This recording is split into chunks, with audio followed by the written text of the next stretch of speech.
இயேசு கிறிஸ்துவுக்குள் எனக்கு மிகவும் பிரியமான என் அன்பு சகோதர சகோதரிகளே, இந்த நாட்களிலும் ரொம்ப முக்கியமான செய்திப்பா, கொஞ்சம் கவனிங்க. உலக பிரகாரமான ஆசாபாசங்களே போதிச்சுக்கிட்டு இருக்கிற கூட்டம்னா கைதட்டி பாடி குதிக்கிறவங்களெல்லாம் நீங்கள் அதிகமாக பார்ப்பீங்க. ஆனால் இது அப்படி இல்லை.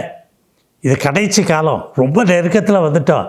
நீ நினைச்சாலும் நினைக்காட்டாலும் உலகம் முழுவதும் அழிவுக்குள்ளே நடந்துக்கிட்டு இருக்கு. உங்களுக்கு இதெல்லாம் நல்லா தெரியும். ஆனால் இந்த நாட்களில் நீங்களும் நானும் என்ன செய்துக்கிட்டு இருக்கோம்? ஞானஸ்தானம் வாங்கிட்டீங்க, மறுஜென்ம முழுக்குங்கிற ஒன்றை எடுத்துட்டீங்க. ஆனாலும் ரட்சிக்கப்பட்டீர்களா? எல்லாம் ரட்சிக்கப்பட்டீங்க. ஊழியக்காரங்க சொல்கிறதுனால ஞானஸ்தானம் எடுத்துட்டேன், ரட்சிக்கப்பட்டேன், சபையில் இருக்கிறேன், நான் வெள்ளை உடுப்பு உடுத்துறேன், நகை நட்டு போடுறதில்ல, நாங்கள் இப்படியே இந்த சபையிலேருந்து நாங்கள் மறுபடியும் தேவனுக்குள்ளே எடுத்துக்கொள்ளப்படுவோம், இயேசு வருவார், எங்களையெல்லாம் அப்படி தூக்கிட்டு போயிடுவார், மறைஞ்சிருவோம், ஆகாயத்தில் மறைஞ்சு போயிடுவோம், இப்படியெல்லாம் சொல்லிக்கிட்டே இருப்போம். அது பெரிய காரியம் இல்லை. முதலாவது நீங்கள் செய்ய வேண்டிய ஒரு காரியம் என்ன? எதை நிமித்தம் கர்த்தர் உங்களை ரட்சிக்கிறார்? ரட்சிப்பு அப்படின்னு சொன்னால் பாதுகாப்பு. அதனுடைய அர்த்தம் என்ன? பாதுகாப்பு. உன் ஆத்மாவுக்கு, ஆவிக்கு, இருதயத்துக்கு, மனதுக்கு, உன் சரீரத்துக்கே பாதுகாப்பு கொடுக்கறதுக்கு உலகத்தில் எந்த மனுஷனாலையும் கூடாது, தேவனாலே கூடும்.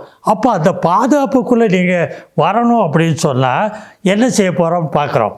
தீத்துக்களின் நிருபத்தில் 3ஆம் அதிகாரம் 5ஆம் வசனத்தில், நாம் செய்த நீதியின் கிரியில் நிமித்தம் அவர் நம்மை ரட்சியாமல் தமது இரக்கத்தின்படியே மறு ஜென்ம முழுக்கினாலும், நல்லா கவனிங்க, மறு ஜென்ம முழுக்கு, வேறு ஜென்மம். ஹலோ, பழைய மாம்ச ஜென்மம் இல்லை, புதிய ஜென்மமாக மாறிடுறோம். மறு ஜென்ம முழுக்கினாலும் பரிசுத்த ஆவியினுடைய புதிதாக்குதலினாலும் நம்மை ரட்சித்தார். ரட்சிப்பார்ல, ரட்சித்திருக்காரு. நீ அதுக்குள்ளே அடங்கி இருக்கணும். என்ன ரட்சிப்பு எப்படிங்கிறத இந்த நாளில் பார்க்க போகிறோம். முற்காலத்தில் எப்படி இருந்தோம்? தீத்து 3:3 பார்க்குறீங்க.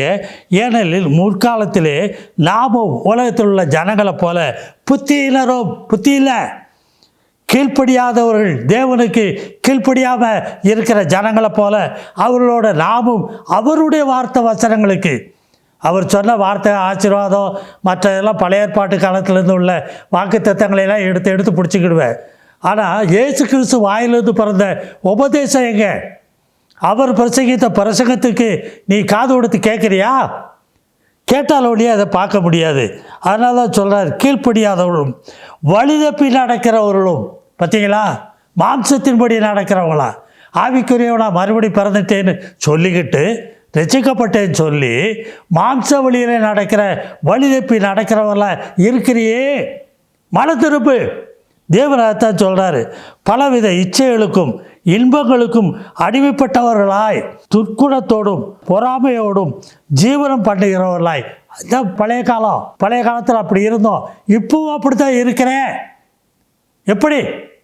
வெளி வேஷம் தரிக்காத, வெள்ளை உடுப்பு உடுத்துறதுனால பரலோகம் போயிட முடியாது. பெரிய பேர் போன சபையில் இருக்கிறதுனால உன்னை பரலோகத்துக்கு ஊழியக்காரர் கொண்டு போய் சேர்க்க முடியாது. அவர் சொல்லுகிற காரியங்கள் என்ன?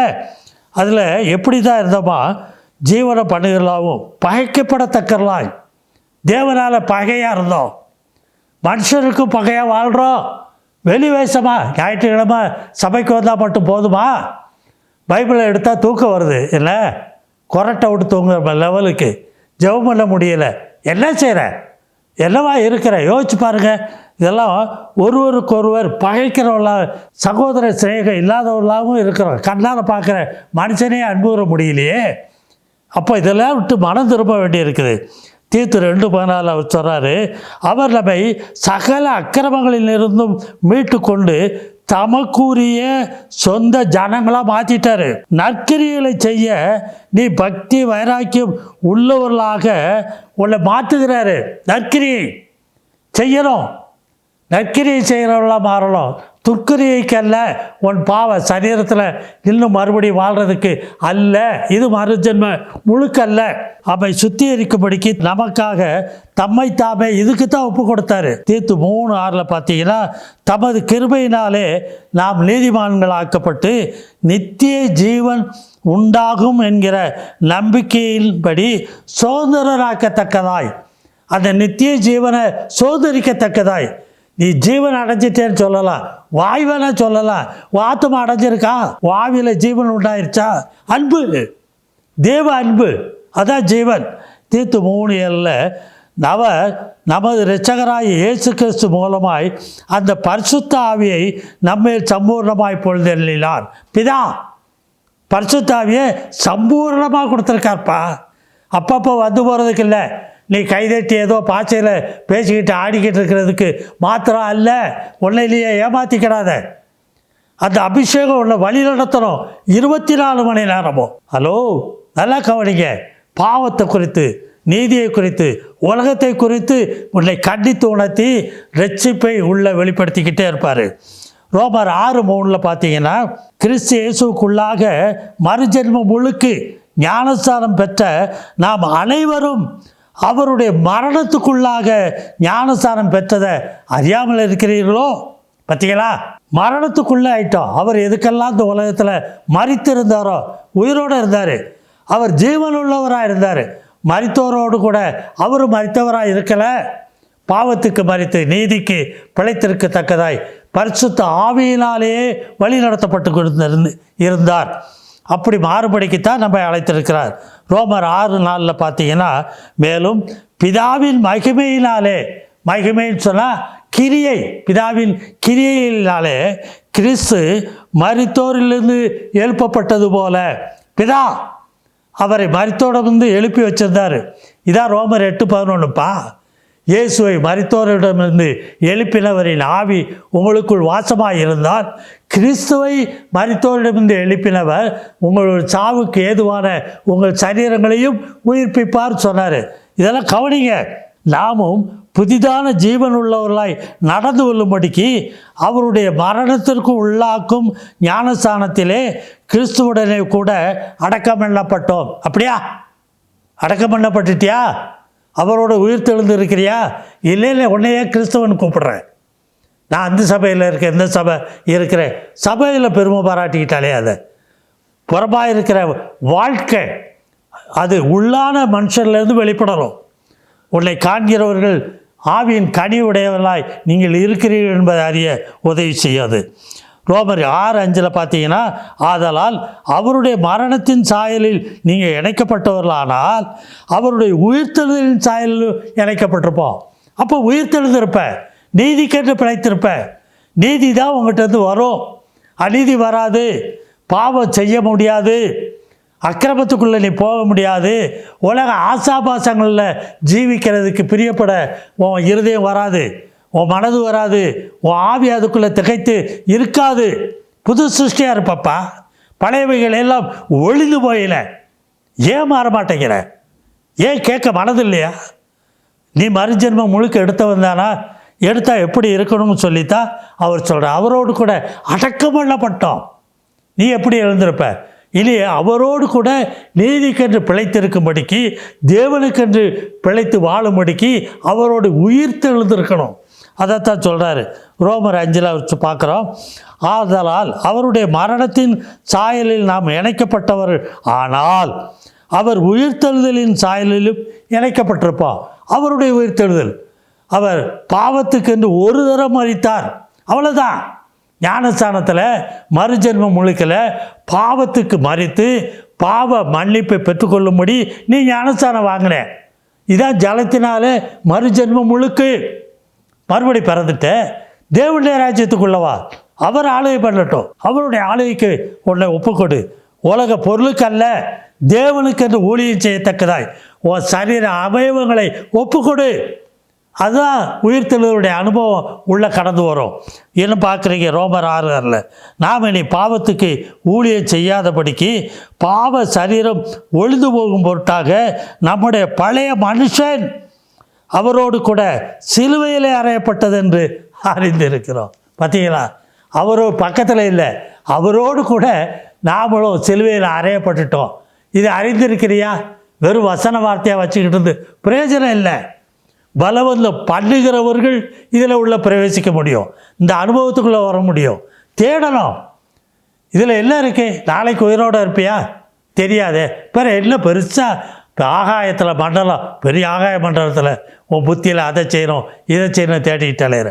முதலாவது இந்த சொல்லப்படுற காரியத்தை கவனமாக கவனித்து புதிய மனுஷனை தரிச்சிக்கோ. ரோமர் 6:8 சொல்கிறாரு, ஆகையால் கிறிஸ்துவுடனே கூட நாம் மரித்தோமானால் அவரோட கூட பிழைத்தும் இருப்போம், ஜீவன் அடைஞ்சிருப்போம், நித்திய ஜீவன் அடைஞ்சிருப்பாப்பா, புது சிருஷ்டியாக இருப்பாப்பா. கிறிஸ்துவாகவே உன்னை மாற்றிக்கிட்டு வருவார்.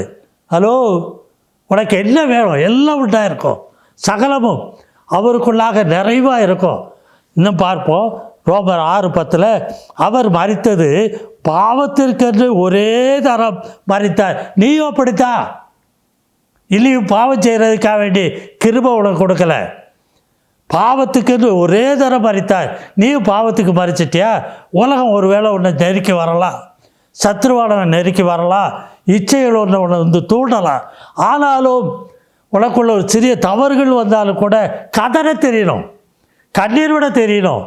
இன்னும் நான் மாறலையே, இன்னும் புது சிருஷ்டி ஆகலையே, நான் இயேசு கிறிஸ்துவை நான் தரித்து கொள்ளலையே, புதிய மனுஷனை தரிக்கலையே, இன்னும் பழைய மனுஷனுக்குள்ளேயே வாழ்கிறேனே என்கிற உணர்வுள்ளவனாய் இருந்தால் ரட்சிப்பு பூரணப்படும்.